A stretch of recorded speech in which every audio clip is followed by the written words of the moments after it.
आपल्याला करायचं ते कुठं करायचं काय करायचं त्याची पण साधक बाधक चर्चा झाली आणि त्याला पण निधी उपलब्ध टाटा ट्रस्टच्या बरोबर टायअप करून इन्क्युबेशन सेंटर ज्याचा माझ्या बीड जिल्ह्यातल्या मुलांना मुलींना उद्याच्या काळामध्ये चांगला उपयोग होऊ शकतो, त्यांना चांगल्या प्रकारचं शिक्षण आम्ही त्या इन्क्युबेशन सेंटरच्या निमित्तानं देऊ शकतो, अशा प्रकारे ते पण आमचं ठरलेलं आहे। आणि तारांगण आपल्या इथं बीड शहरामध्ये पण अनेकांच्या शिक्षण संस्था आहेत, आमच्या नगरपालिकेच्या पण शाळा आहेत, जिल्हा परिषदेच्या पण आजूबाजूला शाळा आहेत आणि त्या मुलांना जिल्ह्यातल्या एक चांगल्या प्रकारचं तारांगण असणं हे गरजेचं आहे। म्हणून तशा प्रकारचं एक उत्तम तारांगण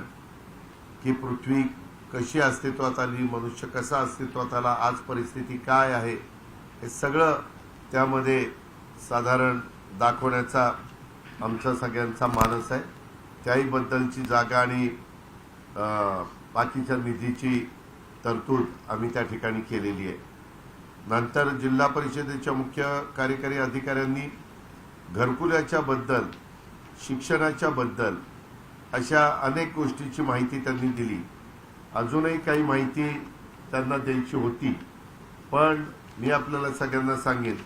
की आज प्रेझेंटेशन देत असताना प्रत्येक बाबतीमध्ये, आता हे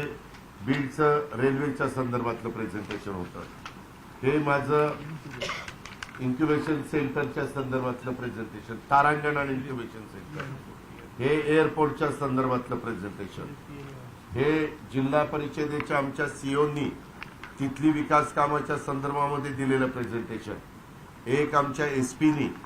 त्यांचं त्या ठिकाणी दिलेलं प्रेझेंटेशन, ग्रामीण गृहनिर्माण योजनेच्या संदर्भातलं आपल्याकडे मोठा, आज आम्ही 10 लोकांनी मला त्यांची घरकुलं दाखवली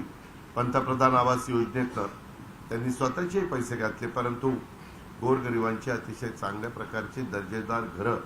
ह्या आमच्या त्या लाभार्थींनी दाखवली। त्यांच्या चेहऱ्यावर एक हसू दिसत होतं, आनंद दिसत होतं, समाधान दिसत होतं आणि तेच खऱ्या अर्थाने आमच्या पंतप्रधान नरेंद्र मोदी साहेबांचं स्वप्न आहे।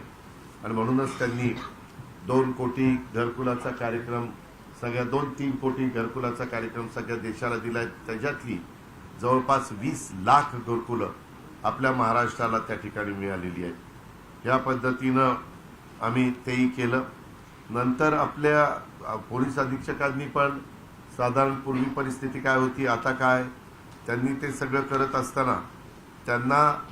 काही गोष्टीची गरज आहे, त्याचंही त्यांनी मला मागणी पत्र दिलं